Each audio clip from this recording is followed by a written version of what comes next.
Então vamos aqui recapitular.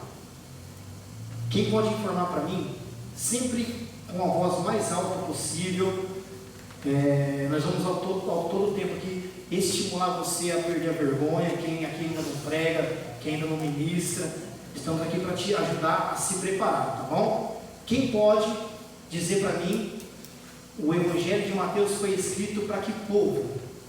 Quem pode dizer isso para mim? É o que você acabou de falar, né?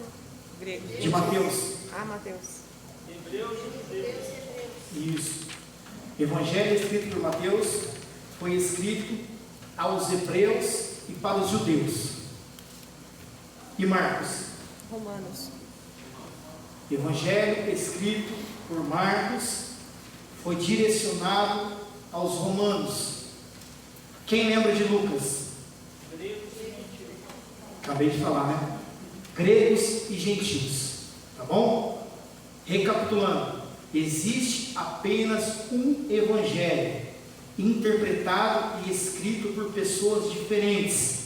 Se eu for ler Marcos capítulo 3, como que eu vou apresentar esse livro? Quem pode falar para mim?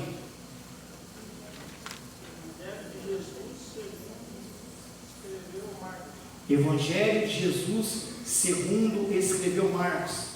Se eu falar Evangelho de Marcos errado, não, é pecado, não. Mas a maneira técnica que nós estamos aqui aprendendo, Evangelho segundo escreveu Marcos. Evangelho de Jesus segundo escreveu Marcos.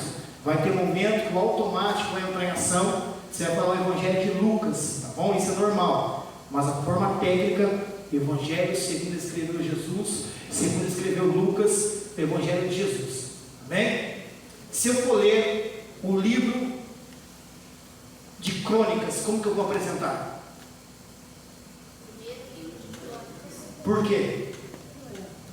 Que é livro. Isso. Coríntios, como que eu apresento? 1 Coríntios. Já falei, né? Como que eu apresento? Pode falar? Primeira carta de Coríntios. Por quê? Com a que? Novo Testamento é Carta. Para quem não estava na primeira aula, Velho Testamento são livros. Então não posso chegar e falar Primeira Crônicas. Não existe Primeira Crônicas porque é um livro.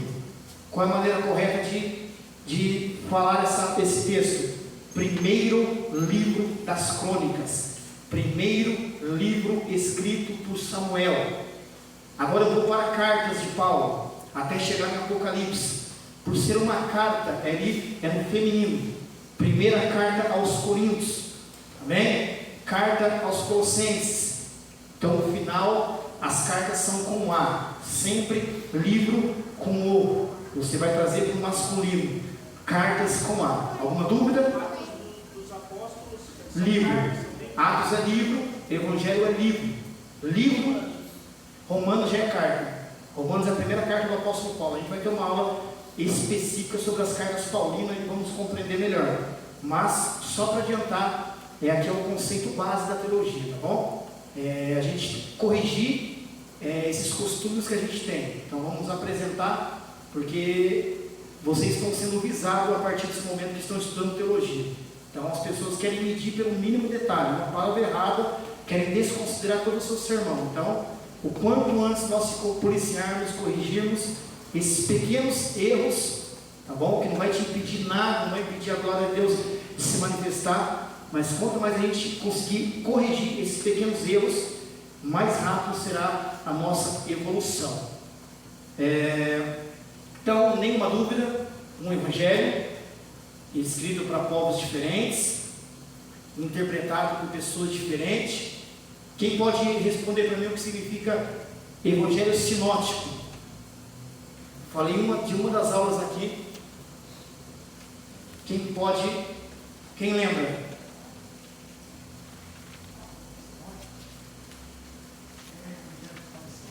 Isso, parecidos, semelhantes. Os evangelhos, o evangelho escrito por esses três homens diferentes são sinóticos. Lembra que eu falei que 92% do evangelho escrito por Marcos se encontra em Mateus? Primeiros 3 evangelistas são sinóticos, eles são ali semelhantes. Nós vamos falar hoje sobre o 4º evangelista, que vamos falar um pouquinho sobre o evangelho segundo escreveu João. Amém? Nenhuma dúvida sobre o evangelho? Quem aprendeu tudo sobre o evangelho, levanta a mão. Lembra que eu falei? Estamos aqui dando uma base. É 1% do que é o evangelho. Eu posso falar para vocês, irmãos, que o que eu passei para vocês, quando eu estive dentro de uma faculdade, eu aprendi menos ainda. Por quê? É corrido, como eu disse, ultrapassando ali tempo, correndo contra o tempo. E o que eu aprendi com o meu professor do evangelho? Estou te dando aqui uma pequena estrutura e você vai se aprofundar. O que você está aprendendo aqui com nós, eu estou te dando uma estrutura. Você vai buscar o conhecimento. Quando você for passar para alguém, você vai passar uma aula muito mais aprofundada do que você aprendeu aqui.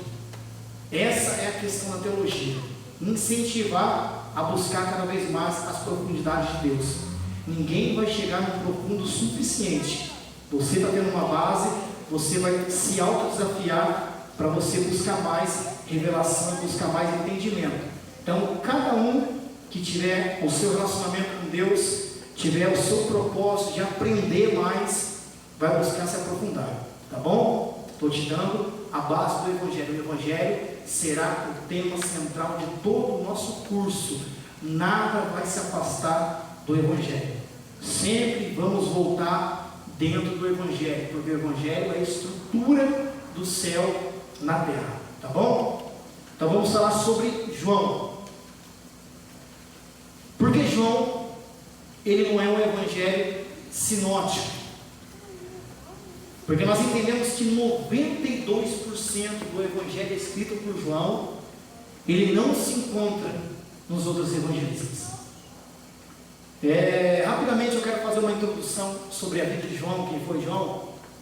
Mas adiantando para você, que o primeiro capítulo de Mateus, o primeiro capítulo de Marcos, o primeiro capítulo de Lucas, eles vão apresentar ou Jesus criança, ou no caso de Lucas, Jesus ali no processo de gestação de Maria.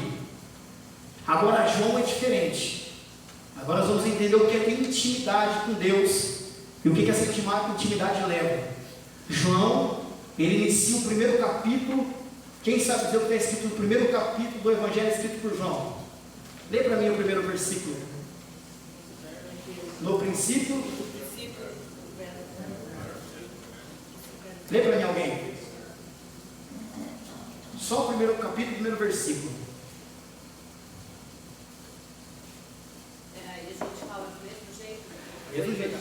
Sempre que for ler, irmãos, apresenta da maneira que aprendeu. Se errar, é normal, tá bom? O Evangelho escrito por Jesus, é assim não, né? Escrito por João. O Evangelho de Jesus escrito por João, versículo 1, capítulo 1, versículo 1. No princípio era verbo e o verbo estava com Deus, e o verbo era Deus. Vamos lá, por que João inicia esse evangelho com uma narrativa assim tão forte? O que é o verbo? Nós entendemos claramente que é o verbo, é palavra, né? Dentro ali da tradução, nós vamos ter uma aula sobre essa tradução. É uma aula muito rica, é uma aula que eu estou elaborando ainda, eu estou aprendendo muita coisa para trazer para vocês sobre as traduções. Tradução que veio do latim para o alemão, vem chegar até o português, foi perdendo algumas origens. Aqui o tradutor da época não tinha tanta técnica, né? Não tinha tanta facilidade de tecnologia. Ele vai trazer a palavra ali para entendermos nós. Então ele vai dizer assim: no princípio era o verbo. Por que ele inicia assim? No princípio era o verbo. João, ele sabia como foi o nascimento de Jesus, como todos os discípulos. João, ele sabia quem foi a mãe de Jesus, como todos os discípulos. Mas nem todos os discípulos tinham a revelação que Jesus sempre foi a palavra de Deus. A intimidade que João teve no seu relacionamento com Jesus, cerca de 1280 dias andando com Jesus, 3 anos e meio. Ele alcançou um nível de intimidade tão grande que ele apresenta já o livro mostrando algo que ninguém sabia. No princípio era o Verbo, ou seja, Jesus é a palavra de Deus. Por que João inicia aqui dizendo que Jesus é a palavra? O Evangelho de João, que é escrito por João, escrito por João, ele tem um direcionamento único apenas não. Não é como Mateus, a Hebreus, Judeus, Marcos a Romanos, Lucas a Gregos, Gentios, não. João escreve esse Evangelho direcionado à igreja. E quem frequentava a igreja? Judeus. E qual é a base de um judeu? Palavra. Um judeu não é convencido por teorias. Não se convence um judeu por técnicas. Não se convence um judeu por ideologias. João precisava convencer a igreja que Jesus era o Filho de Deus. Então ele vai dizer assim: olha, no princípio era o Verbo. Jesus era a palavra. E a palavra se fez carne e ele era Deus. Quero trazer uma apresentação para você rapidamente aqui. Quem pode ler para mim o Salmo? Você vai apresentar o Salmo para mim. A gente aprendeu como que lê os Salmos. 119, 8, 9. Lê para mim como que inicia uma leitura do Salmo 119, 8, 9.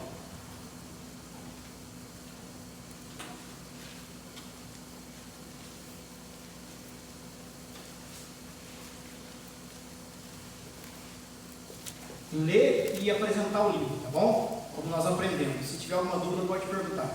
Salmo 119, 8, 9. Eu não estou falando da maneira correta, é para você falar certinho como que apresenta.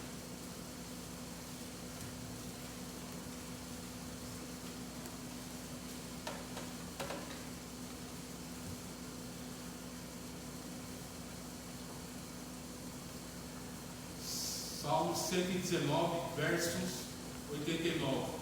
Para sempre, ó Senhor, a tua palavra está firmada no céu. Para sempre, ó Senhor, a tua palavra está firmada no céu. Viu como o pastor apresentou? Você ou você fala salmo de número, ou você fala apenas Salmo 189. Salmo não tem capítulo, tá bom? Tem versos. Salmo de número 119, ou como ele disse, Salmo 119. Jamais dizer capítulo em Salmo, é apenas versículos. Nós vamos ter uma matéria também sobre os livros poéticos. Vamos detalhar mais sobre isso. É uma situação dentro desses livros aqui específica.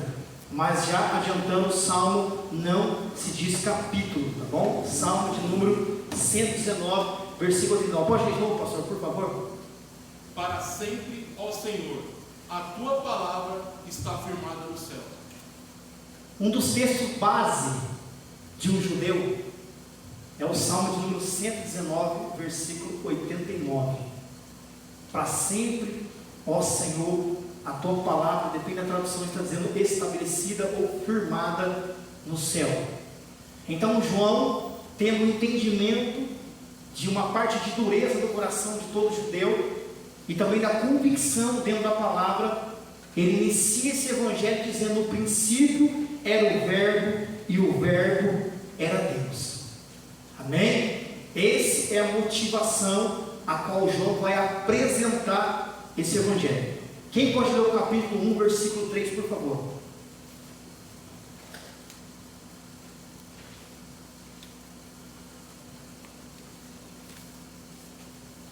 Versículo 3. O Evangelho segundo João, capítulo 1, verso 3.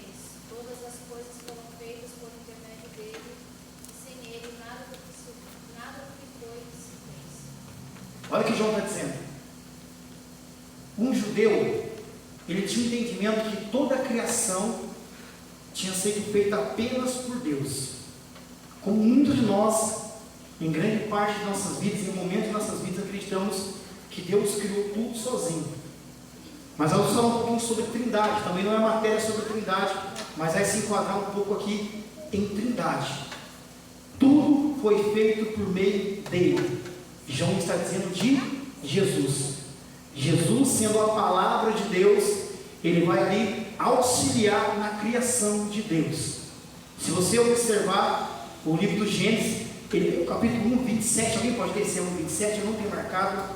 Façamos o homem segundo a nossa imagem e semelhança. Se não for 27, procura, é o capítulo 1. Só para me explicar rapidamente essa parte aqui. Vê se é 1, 27, se não é 1, 27. Você lê para mim, por favor? Criou Deus, pois o homem à sua imagem, e a imagem de Deus o criou. O homem e a mulher os criou. É o 26 que façamos o homem segundo a nossa imagem? Isso. Pode ler, por favor. Também disse Deus: façamos o homem à nossa imagem. Pode ter. A nossa imagem, conforme a nossa semelhança. Tenha ele domínio sobre os peixes do mar, sobre as aves do céu, sobre os animais domésticos, sobre toda a terra, sobre todas os répteis que rastejam pela terra. Olha para você ver essa fala, né? Quem escreveu o livro de Gênesis? Quem lembra que eu falei na primeira aula? Moisés. Olha a fala de Moisés. Ele está trazendo ali a revelação que o próprio Deus deu para ele. Aliás, irmãos, falando sobre essa revelação, sobre intimidade, que essa aula vai falar muito sobre intimidade hoje.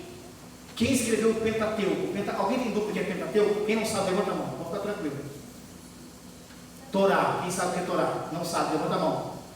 Pentateuco e Torá é a mesma coisa, os 5 primeiros livros bíblicos, tá bom? Pentateuco e Torá são os primeiros 5 livros bíblicos. Quem escreve o Pentateuco? Moisés. Se você ler o Pentateuco, você vai ver a Bíblia dizendo como foi a morte de Moisés. Moisés escreveu como ele ia morrer, tamanha intimidade que ele tinha com Deus. Deus deu uma revelação do oculto, do sobrenatural que tinha acontecido há milênios de anos atrás, e Deus deu um futuro para Moisés também, como Moisés ia morrer. Tamanha a revelação que esse homem tinha com Deus, tamanha a intimidade que esse homem tinha com Deus. Então Deus mostrou para Moisés como foi a criação do mundo, mas como foi a criação do homem. Do mundo, Gênesis capítulo 1, versículo 1, Deus criou os céus e a terra. Quando vem aqui no capítulo 1, versículo 26, façamos o homem segundo a nossa imagem e semelhança, isso é considerado, dentro da cultura judaica, uma reunião trinitariana. Amém? Reunião trinitariana. Não foi feito por uma pessoa da Trindade, foi feito pela reunião.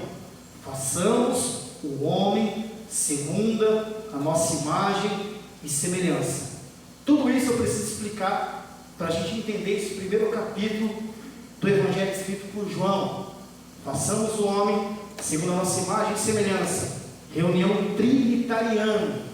Eu vou apresentar para você as qualificações dessa trindade, e você vai entender qual foram os benefícios que nós recebemos dessa criação. Você vai escrever assim: Deus é o autor da criação.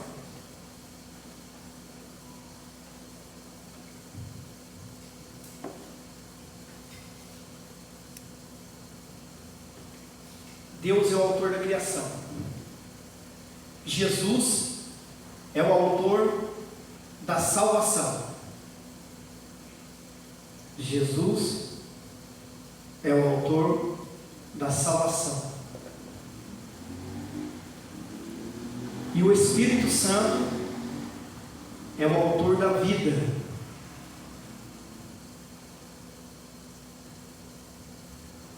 Ou seja, o que nós temos no nosso DNA, a Bíblia diz que façamos homens segundo a nossa imagem e semelhança. Imagem de Cristo, semelhança de Cristo, mas também os dons, as qualificações da Trindade.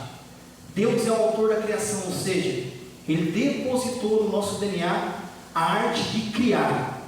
Por isso nós somos criativos, criamos estratégias, criamos ambientes. Nós temos essa arte da criação dentro de nós. Jesus é o autor da salvação. Nós temos a arte de levar a salvação para alguém. Por isso que evangelizamos, por isso que pregamos, por isso que anunciamos o Evangelho. Espírito Santo, autor da vida. Por isso que nós muitas das vezes levamos luz a pessoas que já não têm mais motivação alguma, reacendemos a vontade de pessoas em viver. Esses são os benefícios deixados pela Trindade na sua criação. Se você lembrar disso, grandes etapas da sua vida vai ser superada. Você tem um dom de criação, você tem a técnica de criação, você tem um dom de levar a salvação, você tem um dom de levar a vida. Aconteceu uma reunião trinitariana, tá bom? Antes de entrar aqui nesse capítulo primeiro, Lucas ele vai dizer que quando Jesus vai escolher os discípulos, Jesus sobe ao monte e ele vai orar com o Pai. Ele não vai orar a Deus, é diferente. Se eu dobrar no meu joelho e falar assim, ó, eu vou orar a Deus, ou eu vou orar com Deus, tem diferença. Grande parte do ministério de Jesus, ele ora a Deus. No momento de escolher os discípulos, ele ora com Deus. Reunião trinitariana. Eu ouso em dizer que quando o nosso nome foi revelado no coração de Jesus, foi através de uma reunião trinitariana, que apontou o seu nome, apontou o meu nome. Muitos são chamados, mas poucos escolhidos, né? Escolhidos para fazer uma grande obra, tá bom? Reunião trinitariana, você nunca mais vai esquecer. Sempre que aconteceu uma reunião trinitariana, Deus Pai, Deus Filho, Deus do Espírito Santo, algo importante iria acontecer. Amém? Então vamos aqui para dentro desse texto. Qual que é o problema aqui? O que está acontecendo nesse momento aqui em Israel? Deus está observando que o povo se julgava em amar a palavra, mas estavam distantes da palavra. Se diziam ser baseados na palavra, mas realmente não tinham intimidade com a palavra. Eram pessoas com técnicas que não tinham unção. Quem já ouviu falar em Gamaliel? Gamaliel. Quem estudou junto de Gamaliel? Quem lembra? Apóstolo Paulo estudou aos pés de Gamaliel. Por que fala estudar aos pés de Gamaliel? Porque um teólogo naquela época, ele colocava ali um patamar mais alto, como se fosse um altar bem alto, perto do telhado, e as pessoas iam sentavam perto de seus pés. Realmente, Gamaliel foi o homem mais técnico que a Bíblia apresentou, o homem com mais intelectual. Mas fala uma obra que Gamaliel fez. Tinha técnica, mas não tinha o espírito, não tinha o espiritual. Clemente, lembra que eu falei sobre algumas pessoas semana passada? Clemente é um dos teólogos que nós buscamos informações. Esse foi da época do apóstolo Paulo, foi amigo do apóstolo Paulo. Então ele traz ali dentro do mundo da teologia muitas considerações reais. Ele andou com pessoas que viveram. Clemente ele vai dizer assim que o evangelho escrito por João é o evangelho mais espiritual que tem. Se você fazer um estudo, o evangelho escrito por João, tirando a Bíblia Sagrada, entre todos os livros secundários do mundo, o evangelho escrito por João é o livro mais vendido e lido no mundo. Livro mais espiritual de todos. Como que João vai atingir uma dádiva dessa tão grande? Não tinha o mesmo entendimento de Lucas, não tinha, mas ele tinha intimidade com Deus. Amém? Isso é algo primordial nas nossas vidas. Não vai adiantar ter a técnica, ter a letra e não ter intimidade com Deus, tá bom? Rapidamente, irmãos, talvez você já ouviu isso. Quem já viu a Bíblia dizendo assim: a letra mata e o Espírito vivifica? Quem odeia teologia usa sem cultura bíblica alguma esse texto. Quem tem alguma interpretação pode falar para mim o que significa. O seu entendimento até hoje, nós estamos aqui para aprender. Letra mata, Espírito vivifica. Interpretação. Oi? A interpretação que você está lendo te mata, mas o Espírito. Você lê um versículo e interpretar errado, isso pode te matar. O Espírito da vida. Tem mais algum entendimento? Pode falar.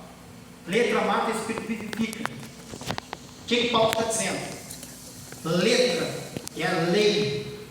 Paulo está dizendo assim, ó, se todos nós, Paulo está se colocando, se todos nós estivéssemos vivendo na época da lei, a época da antiga aliança, todos nós já tínhamos morrido, teríamos sido consumados pela ira de Deus. Mas ele vai dizer assim: mas o Espírito vivifica.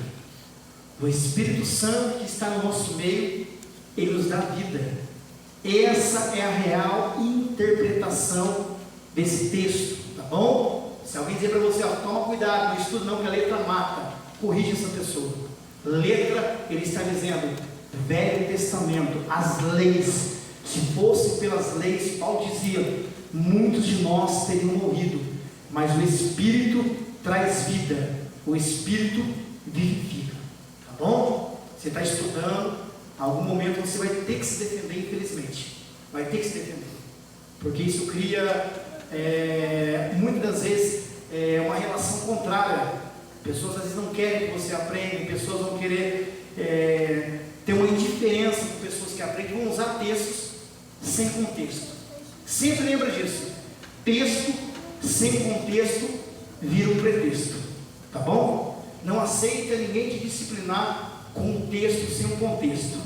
Eu falo para você, se eu pegar um versículo isolado da Bíblia, eu posso dizer assim, Jesus era mau, porque ele vai dizer, bom não, bom é o meu Pai. Se eu não pegar o contexto, o que ele está explicando, qual é a visão que ele queria dar naquele momento, eu falo, ó, aqui ele está dizendo que ele não é bom. Texto sem contexto vira pretexto, amém? Então João, ele precisa aproximar esse povo novamente da palavra de Deus. Eu vou trazer uma introdução de João, eu peço para você ouvir. Depois, como a gente faz de costume, na sua casa você vai anotar, tá bom? Quem foi João? João, ele foi o último apóstolo a morrer. Já numa idade avançada, ele vai escrever esse evangelho, ele escreve a carta de Apocalipse, e as 3 pequenas cartas também, 1 João, 2 João, 3 João, no ano aproximadamente 95 depois de Cristo.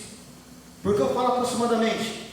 Que como existem correntes teológicas, existem correntes dentro da arqueologia, investigações, pesquisas, uns vão dizer 93, 96, a maioria vai dizer 95, então se você for citar uma data, você vai dizer assim, aproximadamente, tá bom? Aproximadamente 95 anos depois de Cristo.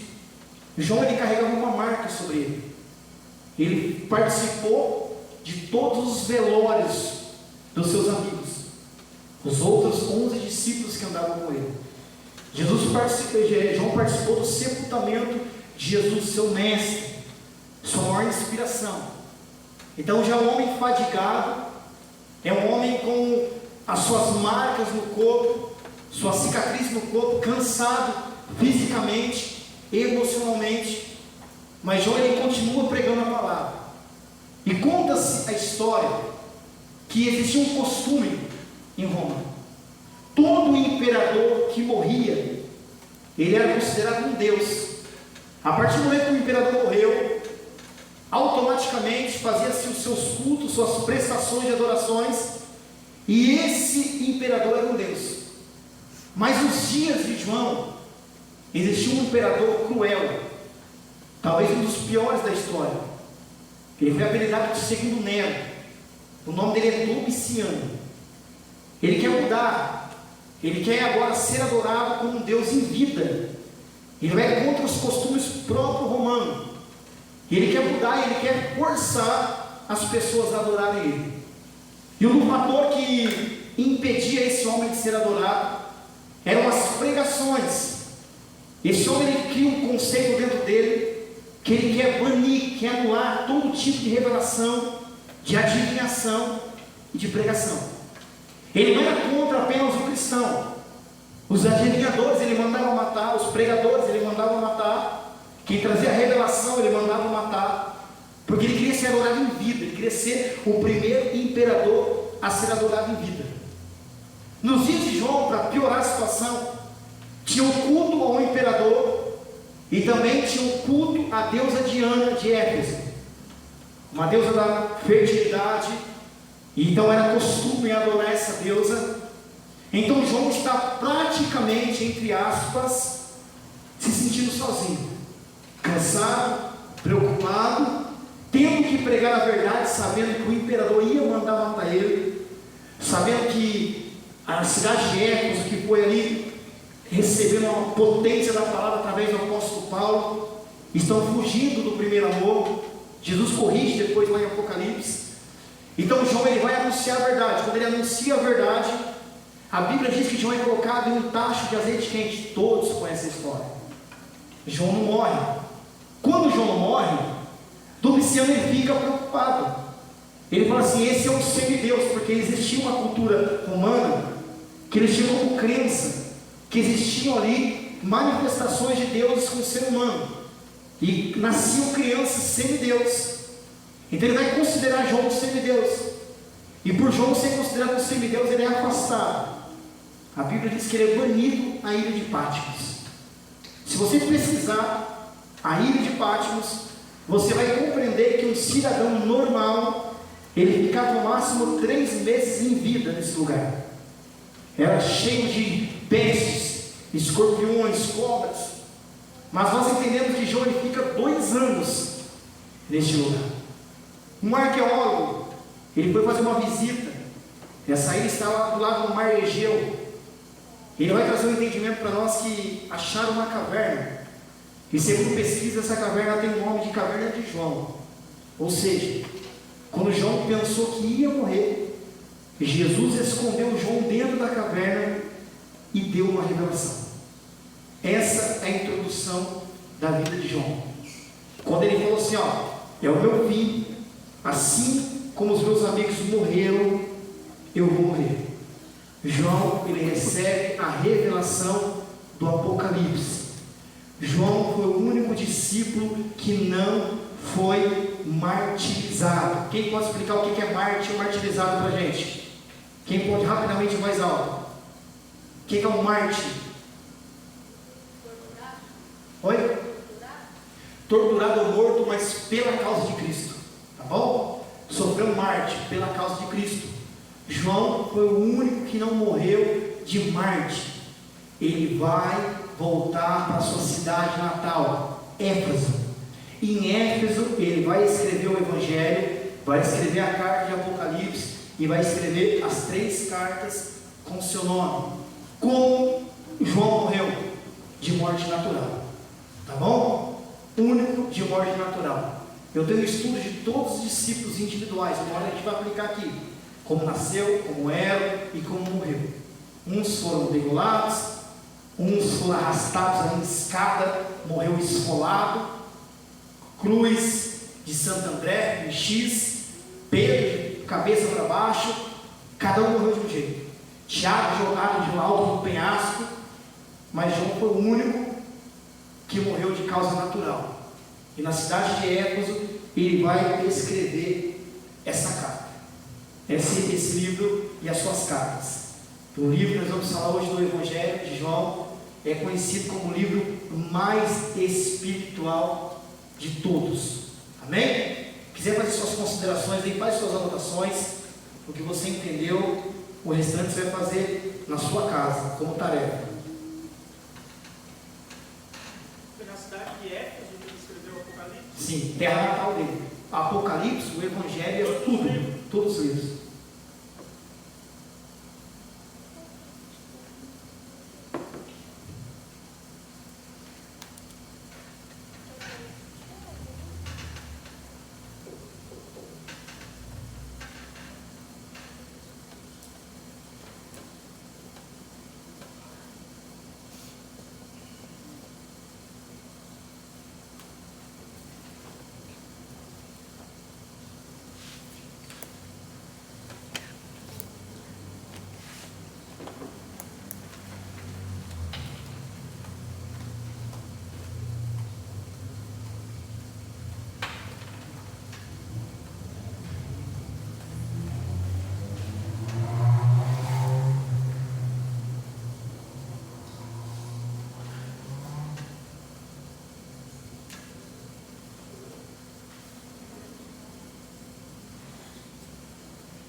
continuidade então.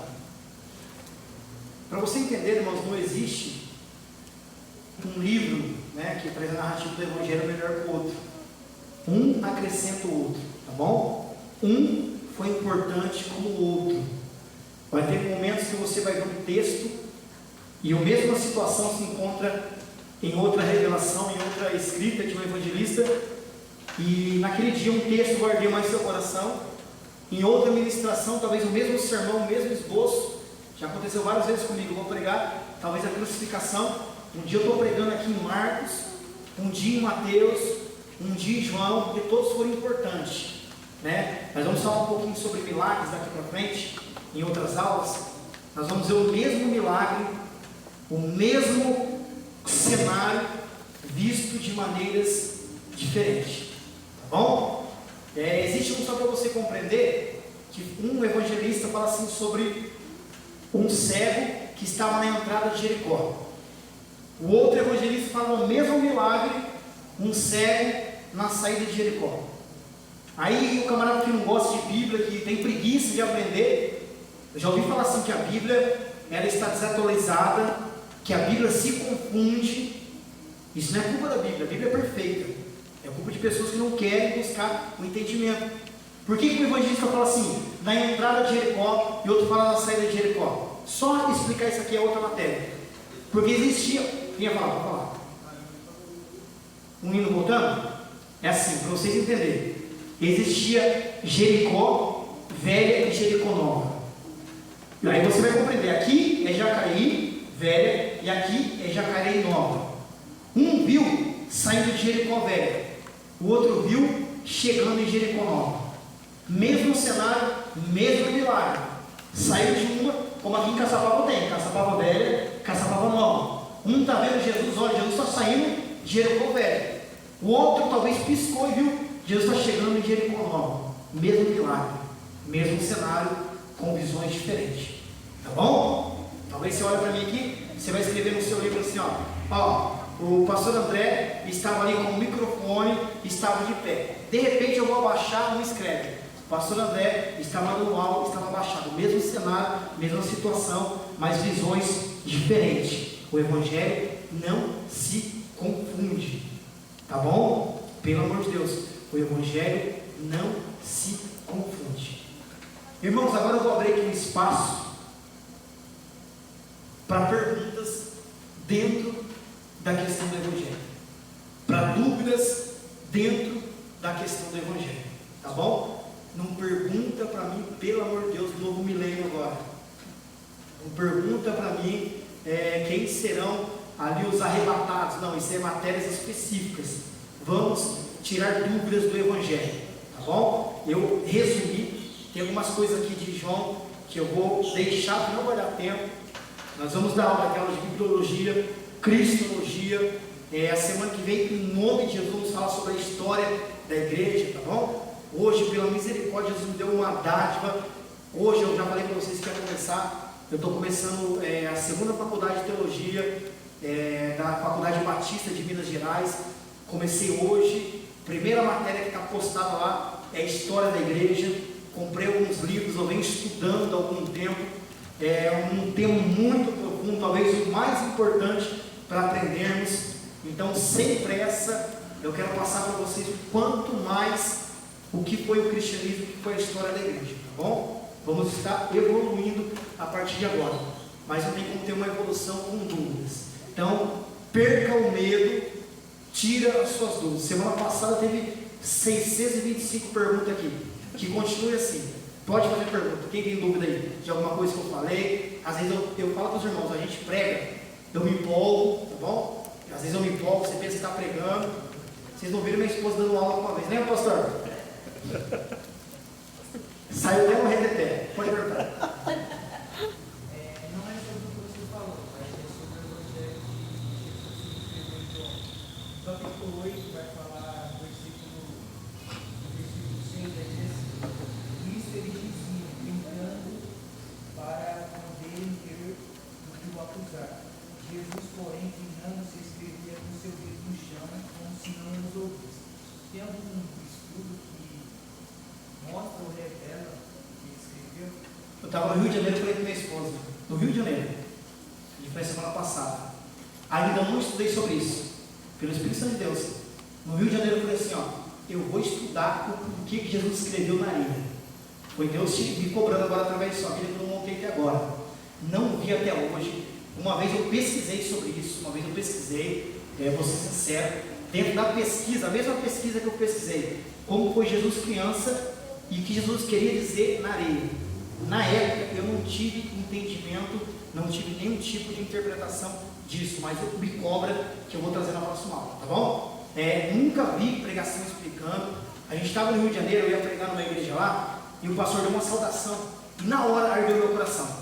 Eu vou estudar, eu quero saber o que significa, se é que tem um significado, tá bom? Nunca vi alguém dizer que tem um significado. Não vou garantir que tem um significado, mas boa pergunta. Santíssima Trindade não tem na Bíblia? E essa palavra trinitariana está na Bíblia? Trinitariana é uma reunião da Trindade. Você fala Santíssima? Isso, a Santíssima Trindade. Fala, né? Deus. Não, Ou é eu não. o Pai, o Filho, Deus. Não, eu nunca vi falar a palavra Santíssima Trindade, tipo assim, nós evangélicos. Lógico que é santo, né? Você está adorando é Deus, mas a forma concreta é Trindade, mas não que você vai ver a palavra Trindade dentro da Bíblia algumas vezes. O que é a Trindade? É a união de Deus Pai, Deus Filho, Deus Espírito Santo. Mas se você pegar dentro do original, é pior ainda. É triunitárias, ou seja, 3 em 1. Tá bom? Só que a gente vai ter uma matéria sobre a Trindade. Se eu falar para você o que é triunitário, o que é Trindade, pode trazer ali uma certa dificuldade de interpretação. Mas sempre vai ser o mesmo. Por que vai deixar para aula específica? Porque você vai ouvir falar assim que existe 3 e você ouvir falar que existe 1. Né? 3 pessoas, os mesmos são Deus. Então é uma aula específica sobre isso, mas Trindade é o Deus Pai, Deus Filho, Deus Espírito Santo. Você não precisa ver a palavra Trindade escrita. Você viu que está falando Deus Pai, Deus Filho, Deus Espírito Santo, você vai considerar que é a Trindade, tá bom? Outra coisa, muitas religiões não acreditam na Trindade. Toma cuidado, tá bom? Com pregadores, toma cuidado. Com professores, muitos não acreditam na Trindade. Infelizmente, muitas igrejas que se consideram evangélicas não acreditam no Espírito Santo. Toma cuidado com o que você está ouvindo.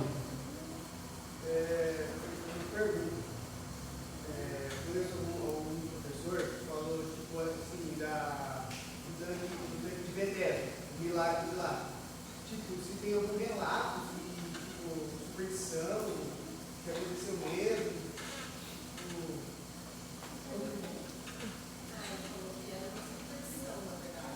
Esse daí eu estudei. Isso daí faz pouco tempo, no João 5. Não, dentro desse estudo, eu peguei pesquisadores judeus e pesquisadores aqui brasileiros. Um professor que eu sempre indico, Hernandes Dias Lopes. A visão é a mesma deles. Não tem uma prova científica que existiu aquela região. Como não tem uma prova, a região existiu. Não tem uma prova científica e específica que o anjo visitava a água. É isso que é a dúvida? Que o anjo visitava aquela água. Não tem uma prova, mas o tanque existia e existe até os dias de hoje, tá bom? Não onde é esse tanque? Ele está na entrada da porta da ovelha. Uma das portas lá, das 12 portas, é chamado Porta da Ovelha. É onde entrava sacerdote, é onde entrava levita, e as pessoas que estavam adoecidas, pessoas doentes, eram impossibilitadas de entrar no templo. Então, ou seja, quem estava em sã consciência, saudável, eles passavam pelo tanque, se lavavam as suas mãos, ou até mesmo os seus pés, se purificavam e entravam no templo para adorar. Os doentes tinham que ficar do lado de fora. Aí é a sua pergunta. Não tem prova científica que o anjo descia e movia aquelas águas, tá bom? Mas tem ali Jesus chegando. Qual que é a revelação dessa palavra? Jesus veio para quem? Para os doentes. E quem faz o papel de Jesus? Fazia os sacerdotes. Hoje somos nós. Os sacerdotes fazendo o papel de Jesus, entravam para adorar, mas passavam pelos doentes. Essa é a revelação desse texto. Os doentes do lado de fora passavam pelo doente e queriam adorar lá dentro, achando que Jesus estava pegando recebendo adoração, Deus recebendo adoração. Então Jesus vem, né, passa ali pela porta da ovelha, que ele é o cordeiro, ele é a ovelha, e ele cura esse homem, tá bom? Mas não tem cientificamente dizendo, ó, o anjo desceu. Não vi, não encontrei. Não é que não tem, eu não encontrei essas evidências, essas provas. E esses comentaristas, principalmente judeus, uns acreditam ali que, como vou dizer para você, uma metáfora. Outros acreditam que existia sim o anjo descendo sobre as águas, tá bom? Mas não vi nenhuma evidência confirmando. Outra pergunta?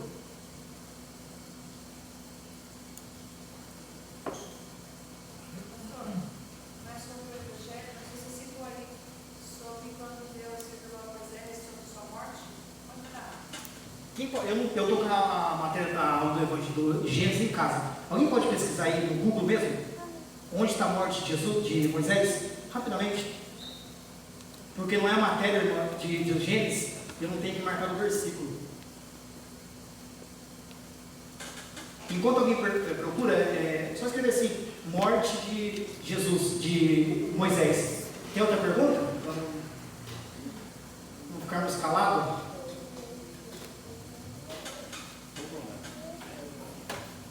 Eu vou te explicar aí ali que na entrada ali passava o sacerdote, os levitas e ficavam os doentes. Pode se comparar aí essa interpretação com a palavra do bom samaritano? O bom samaritano, eu expliquei o bom samaritano? Eu expliquei. O bom samaritano, Jesus está mostrando a questão dos samaritanos da região de Samaria se aceita por ele, né? Eu usou ali, por quê? Os mais importantes no tempo, quem que eram? Os sacerdotes e os levitas.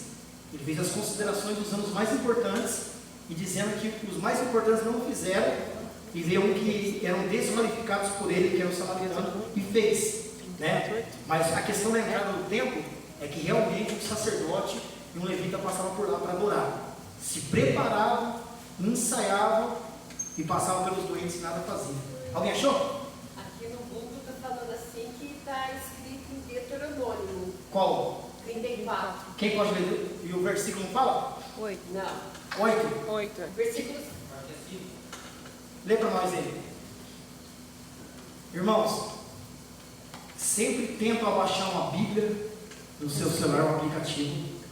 Abaixa um dicionário Aurélio, tá bom? Vai ter lugar que você vai estar, você pode consultar, mas é assim, orientação minha, não usa Bíblia no celular para você fazer leitura na igreja, não. A Bíblia no celular é um instrumento que vai te auxiliar quando você estiver em um lugar que a sua Bíblia não estiver. Acabar já era, você fica sem. É para auxiliar, tá bom? Não é para você é pecado a Bíblia do celular, não é que é pecado, mas é reverência à palavra de Deus. Nós temos que ter nossa Bíblia, né? Quem torce para um time tem a camisa oficial do seu time, né? Porque nós podemos ter nossa Bíblia, uma Bíblia de estudo. Sempre eu falo para as pessoas, invistam em Bíblia de estudo. Eu tenho uma, não é suficiente, compra mais, de autores diferentes, pessoas diferentes. Se tiver algum aconselhamento, eu passo nomes de Bíblias de estudo muito boa para você, tá bom? Boa, King James, da minha esposa acho que é King James. Tem muita Bíblia boa de estudo. E aí, são interpretações que esses homens pagaram preço, tá, para ter. Então você vê uma interpretação de um, interpretação de outro. Então você junta ali os rodapés, né? Tem uns que falam asneira, infelizmente. Então pede orientação para o Espírito Santo e você monta os seus esboços. Quem achou pode ler para nós? É o versículo 4 e o 5 completo. E falou o Senhor a Moisés: essa é a terra que prometi sob o juramento a Abraão, Isaque e Jacó, quando lhes afirmei: a tua descendência darei esta terra. Portanto, eis que eu faço vê-la com os teus próprios olhos. Contudo, não atravessarás o rio, não poderás adentrá-lo. Versículo 5: sendo assim, Moisés, o servo do Senhor, morreu ali, em Moabe, como o Senhor ordenara. Amém? Respondendo a pergunta da pastora, os primeiros 5 livros bíblicos, Deus ele dá a revelação da morte para Moisés. A profundidade, né, dessa intimidade que ele tinha com Deus, grande intimidade que ele tinha com Deus. Deus dá essa revelação para ele, Então eu não tinha marcado aqui porque não é aula do Pentateuco, mas respondendo, Deus mostrou para ele, imagina ele recebendo isso de Deus e ele não se abalando, isso principalmente, tá? Não se abalando, continuou sendo o que ele era. Se Deus mostrou para Moisés como ele ia morrer, Deus considerou que Moisés estava apto para receber tamanha revelação, tá bom? As revelações vão ser dadas por nós conforme a leitura que Deus fez dentro de nós, conforme essa leitura que Deus fez interior e vai fazer interiormente de nós, vai ser revelado para nós. Então não adianta você ficar buscando Deus, revela, se Deus entender que nós não estamos capacitados para tamanha revelação. Acredito que ninguém está aqui preparado para saber como vai morrer e quando vai morrer, né? Mas a intimidade que Moisés tinha com Deus é algo que nós temos que buscar, pelo menos chegar um pouco próximo, tá bom? Mais alguma pergunta?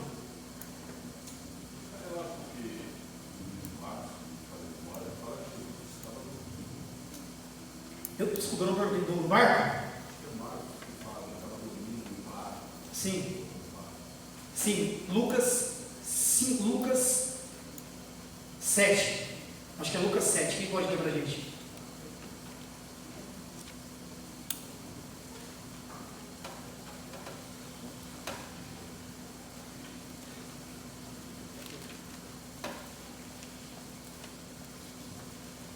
Confirma que não é garantido que é Lucas 7.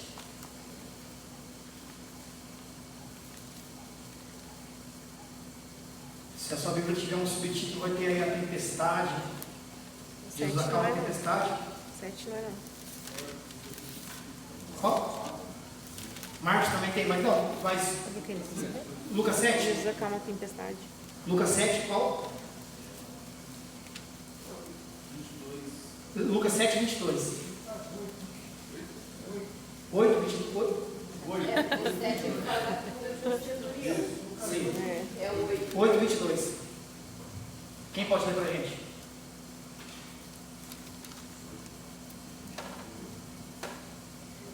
O Evangelho de Jesus, escrito por Marcos, Lucas, desculpa, 22, 8, 22. E aconteceu que num daqueles dias entrou num barco com os seus discípulos e disse-lhes: passemos para o outro lado do lago. E partindo e navegando, eles adormeceu, e sobreveio uma tempestade de vento no lago, e enchiu-se de água, estando em perigo. Amém? A pergunta é se ele estava realmente dormindo ou não. Essa não deu para entender. É isso? Não, realmente está dormindo. Ele está dormindo. Jesus está dormindo. Jesus era natural, tá bom? Homem, físico, como nós. Qual é a diferença? Deus. Mas em nenhum momento Deus privou de Jesus de passar pelo que nós passamos. Por quê? Porque ele tinha que sentir o que nós sentimos. Então, se você lê esse contexto aí, essa história, vai dizer que Jesus passou uma tarde toda curando. O versículo antes está dizendo: uma tarde toda curando, ensinando e pregando. E Jesus entra no barco fadigado, cansado da sua rotina. Então Jesus chega, deita e dorme. Mas qual é a diferença? Se você parar para analisar, os discípulos estão de pé, estão observando a tempestade. Jesus tinha dado uma ordem para eles, eles iam lá para o lado de Gadara, né? Ia ali transformar a vida daquele gadareno. O gadareno tinha uma legião de demônio. Quem sabe dizer o que significa legião? Quantos? Uma legião é dado a uma quantidade de soldados romanos. Sempre que falar uma legião, são 5.000 soldados. Quando Jesus está dizendo que é uma legião, então tinha no mínimo 5.000 demônios naquele homem. Tá bom? Legião é 5.000, uma quantidade de soldados.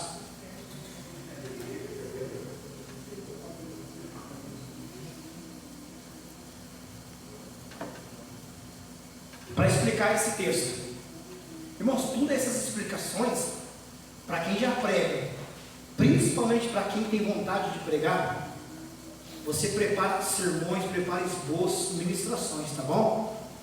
Porque eu falei isso para você, não tem ninguém aqui sentado aprendendo que Jesus não vai levantar para ser um pregador. Não tem. Vai ser todos? Não sei, depende de cada um de nós.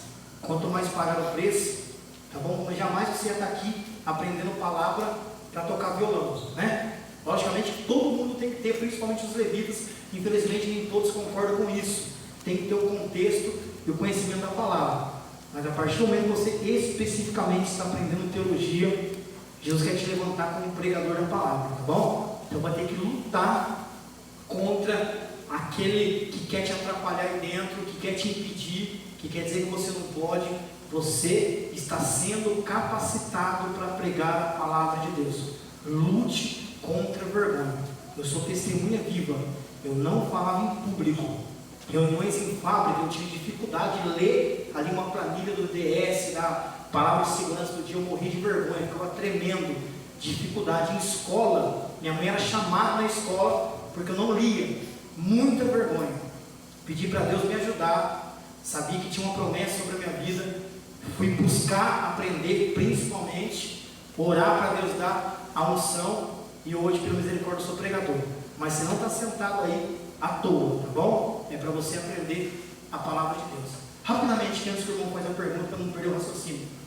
Jesus, ele está no barco, ele está dormindo, os discípulos estão de pé, estão vendo a tempestade, tinha uma ordem sobre eles. A Bíblia diz que além de chover no barco, a água começa a entrar dentro do barco, e Jesus está o quê? Dormindo. E quando eu preparava esse sermão, montei essa pregação, ali questionando um pensamento, por que Jesus dormia? Isso não é, eu não encontrei em livro algum, não é teólogo que disse. Jesus disse no meu coração, nunca mais esqueci. Mas por que Jesus estava dormindo, enquanto os outros estavam ali, sobre água na cabeça, sobre água no barco? Eu não consigo dormir se vir uma gota de água acorda. Imagina uma tempestade, imagina a água entrando dentro do barco, Jesus continua dormindo. Estava cansadão? Não, estava fadigado. Mas a revelação veio no meu coração. O que incomoda o ser humano não incomoda Jesus. O que causa pânico no ser humano não causa pânico em Jesus.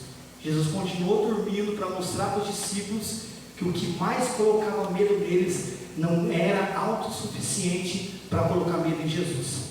Esse foi o motivo a qual Jesus colocou no meu coração que continua dormindo no meio da tempestade. Para os discípulos verem, estão em pânico, mas eu estou em paz. Amém? Mais alguma pergunta? Pastor, na verdade, sempre aquilo que o senhor ensinou para nós aqui agora, referente à revelação que João teve na ilha de Patmos, o senhor falou que que na verdade ele escreveu as revelações que Cristo havia passado para ele em Efésios. E assim, eu estou falando porque eu tive a oportunidade de ministrar semana passada, referente a essa palavra. E Efésios mesmo ficava sudoeste de Patmos. O senhor falou que ele ficou 2 anos preso lá.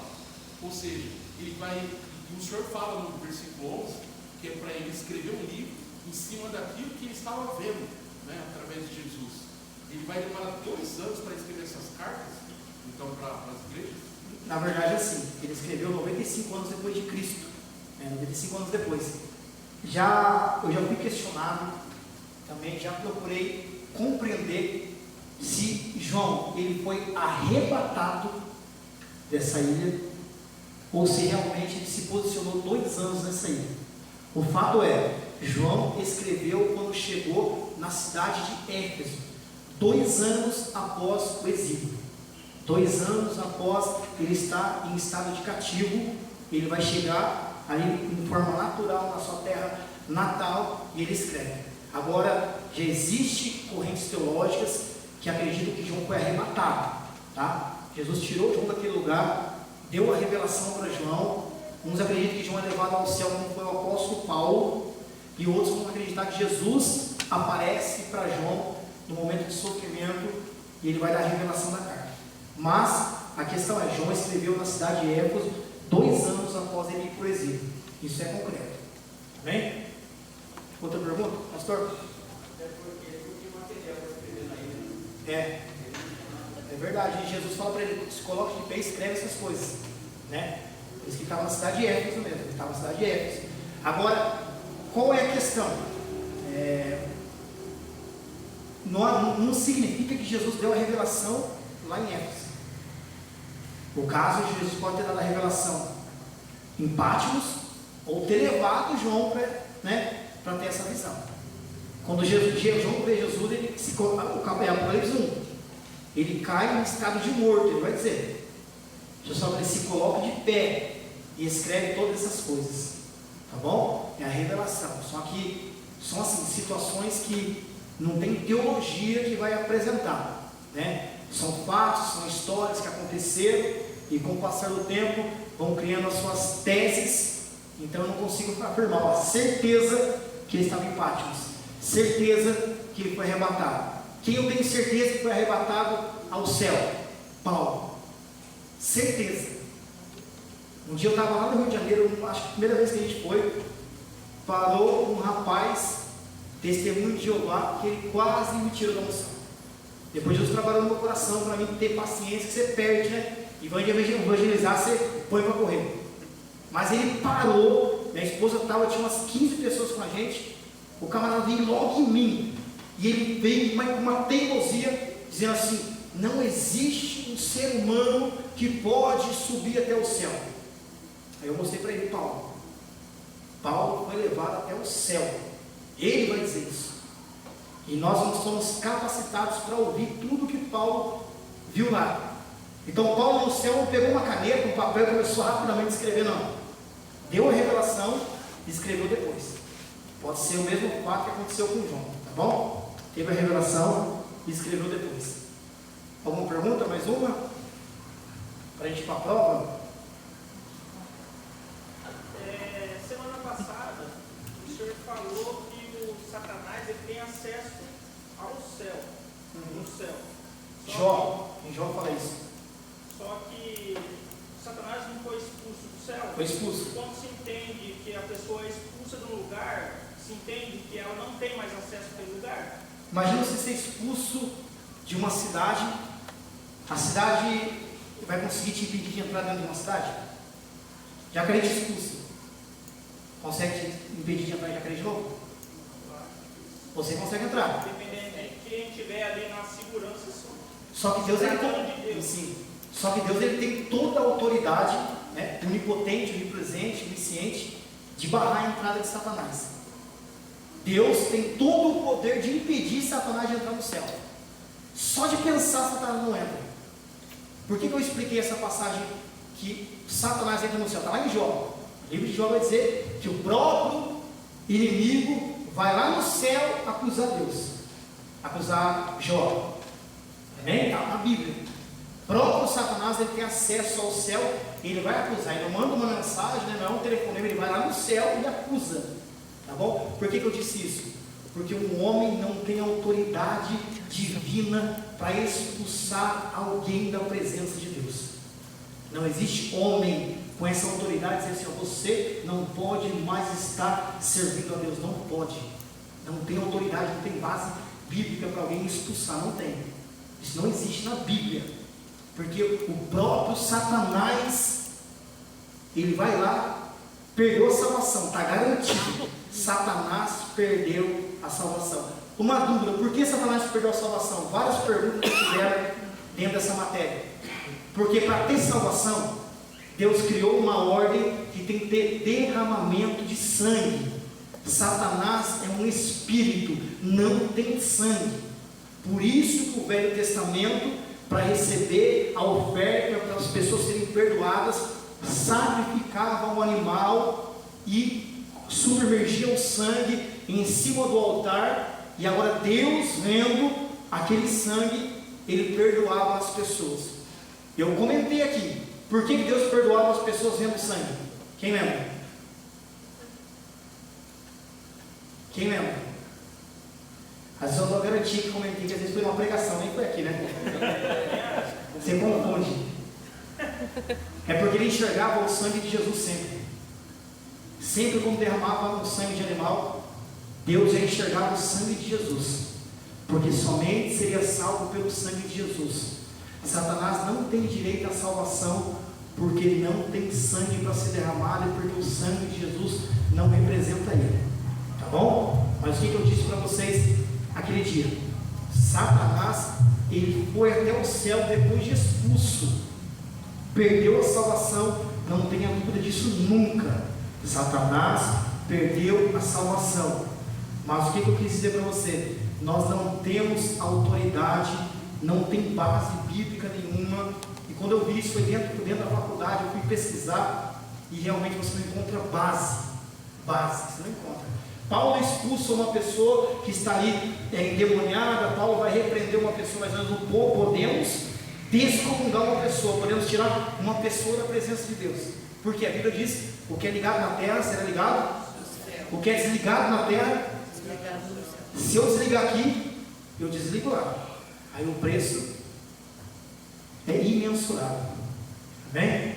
Imensurável, se através de uma atitude minha, uma pessoa for desligada aqui na terra, essa pessoa se perder, essa pessoa entrar em um estágio de ódio contra Deus, for desligada no céu, quem vai pagar o preço sou eu, tá bom? Mais alguma dúvida? Pode perguntar, já estamos terminando. Quando Adão e Eva pecou, que Deus teve que sacrificar, matar os animais lá para tirar a pele, para vestir eles foi punido, mas teve algum perdão pelo sacrifício que não foi nem pelo pecado, foi para eles sentiram vergonha da nudez. Eles não sentiam vergonha da nudez até então, eles achavam normal, era natural os seres humanos andarem nus, né? Tinha duas pessoas ali, e ali não foi sacrifício, não foi animal, eles estavam vestidos com pele de animais, mas desconsiderando todo tipo de sacrifício. Até então não seria necessário o sacrifício. O sacrifício é colocado após o pecado entrar no Éden, tá bom? Não era necessário. O homem nasceu salvo. O homem nasceu para ser salvo. Adão e Eva nasceram salvos, mas cometeram o pecado. E através do pecado foi necessário inserir o sacrifício, tá bom? Mas ali a roupa de animal não era sacrifício, era para cobrir a nudez deles. Mais alguma pergunta aí para a gente estar encerrando? Pode perguntar, irmão. Pode ter certeza, vai ter muita coisa que eu não vou saber responder. É correto dizer então que Afiado, irmão. Por causa do pecado, um sangue vai ter que ser derramado por causa daquele pecado? Não, por causa de Adão, hoje não, porque o sangue de Jesus foi suficiente. Antes da vinda de Jesus, sim, era primordial matar um animal. Imagina quantos animais foram mortos, sacrificados para perdão do pecado. Após a vida de Jesus, não. O sangue de Jesus é autossuficiente. O sangue derramado por Jesus já nos proporciona a entrar no estado de salvação. Lembra que eu falei? Ninguém tem a garantia da salvação? Eu citei uma frase de João Calvino: é um homem de Deus, um homem usado por Deus, mas eu particularmente desconsidero essa mensagem dele: uma vez salvo, salvo para sempre. Respeito ideologias, respeito teologia que buscam essa corrente aí, mas eu desconsidero uma vez salvo, salvo para sempre. Para mim, não é porque eu estou aqui ensinando vocês, aceitei Jesus, se eu não se endireitar, se eu não estiver dentro do propósito, eu vou perder a salvação. Como ele vai dizer que a pessoa nasce no ventre da mãe, predestinada a ir para o inferno. Deus vai fazer isso. Imagina você evangelizando uma pessoa, a pessoa dentro da igreja, a pessoa correta, ajudando o próximo e tendo a certeza que vai para o inferno. Agora fala a verdade, se fosse nós, com a certeza que ia para o céu, independente do que ia fazer, quem está aqui hoje?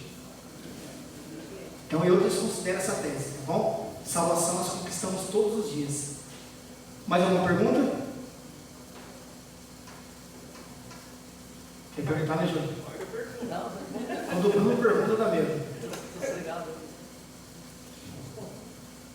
No livro 2 de Lucas, no capítulo 9, verso 49, transfiguração, vai dizer assim: quem não é contra nós é por nós. Mas é o texto aqui. Respondendo, João disse: mestre, vivo um que no teu nome expulsava os demônios, e nós proibimos, porque não te segue conosco. E Jesus lhe disse: não os proíbo, porque não é contra nós, é por nós. Bem colocado esse texto aí. Bem colocado. Jesus era a maior autoridade. Como que ele não servia Jesus? Estava falando o nome dele. Que base, que era. Não, faz parte dos 70 discípulos, porque os 12, eu vou mostrar para vocês uma palavra, vocês podem talvez achar assim, é muito forte. Os 12 discípulos, se fosse hoje, eles queriam ser popstar. Paulo vai dizer aos Gálatas que os maiorais chegaram, os grandão chegaram, os tal chegaram. Talvez seja esse o motivo a qual os discípulos morreram rápido. Quem que orientou a igreja? Quem que pregou para a igreja? Tudo que acontece no culto foi Paulo que fez. O início do culto, bênção apostólica, a maneira de cear. E quem que estava reunido no dia do Pentecoste? 12 discípulos reunidos e Paulo matando. Discípulos cheios do Espírito Santo e Saulo assassino. Quem que Deus pegou para trazer a doutrina da igreja? Paulo. Porque os 12, eles se achavam ali insubstituíveis. O que aconteceu? Os 12 andaram com Jesus e achavam que seria só os pregadores, só eles vão pregar. Ainda bem que não acontece isso hoje, né? Só eu sei pregar. E os 12 começaram a ouvir que outras pessoas estavam recebendo a mensagem, automaticamente ardia chama no coração e saíam pregar. E Deus vão tentar impedir, chegando a Jesus dizendo: ó, estão falando no seu nome, estão curando no seu nome. Ah, eu vi tal pessoa da igreja evangelizando, pregando. Eles queriam impedir para somente eles ter a glória. Então Jesus vai dizer: quem não está contra nós, está por nós. Isso é um ensinamento para nós. Se alguém da sua igreja sai pregar, sai evangelizar, ajude. Sabe o discípulo mais importante dentro dos 12? Vou até fazer assim, ó. Adivinha o nome? Adivinha o nome? André. Mas sabe por quê? Você não vê André pregando para ninguém. Eu estudei sobre André. A pessoa que ele vai também era ousado. Ele foi pregar na casa da mulher do imperador. Eu falei que o imperador queria ser adorado. Ele não morreu. Ele tomou uma surra, mais uma surra, e foi colocado em forma de X na cruz. André não nasceu para ser pregador, mas ele era intercessor. Enquanto os grandão iam pregar, a história diz que André dobrava o joelho e intercedia por aqueles pregadores. Um dos principais discípulos que está ali no anonimato, pouco se vê falar de André, se muito pouco vê as ações de André, porque ele era um intercessor. Amém? Todos são aptos a estar fazendo a obra de Deus, são úteis à obra de Deus. Os outros também que não, por exemplo, André não tem um livro na Bíblia. Andou. Os outros também eram intercessores? Ou não? Os 12? Isso. Só André. Todos intercediam, todos oravam, mas André era o intercessor dos 12. Não, é assim, você foi bem colocado. Existe um evangelho, já falei aqui, de Maria Madalena. Ele não passou pelo cano, né? Não passou pelo cano, eu já li. É que eu perdi, estava no meu e-mail, eu perdi, eu vou ver se eu recupero, eu mando para todo mundo. Evangelho segundo escreveu Maria Madalena. A visão que ela teve não passou pelo cano. Ali Deus não achou necessário concluir.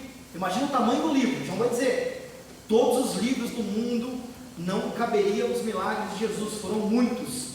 Então foi uma seleção. O Espírito Santo, de forma estratégica, ele selecionou livros a serem publicados, tá bom? Os 12 foram importantes, os 12 tiveram ações, mas os 12 ali, cada um teve sua importância, nem todos escreveram. Amém? Vamos encerrar? Então, irmãos, hoje eu vou tirar uma foto aqui de todo mundo.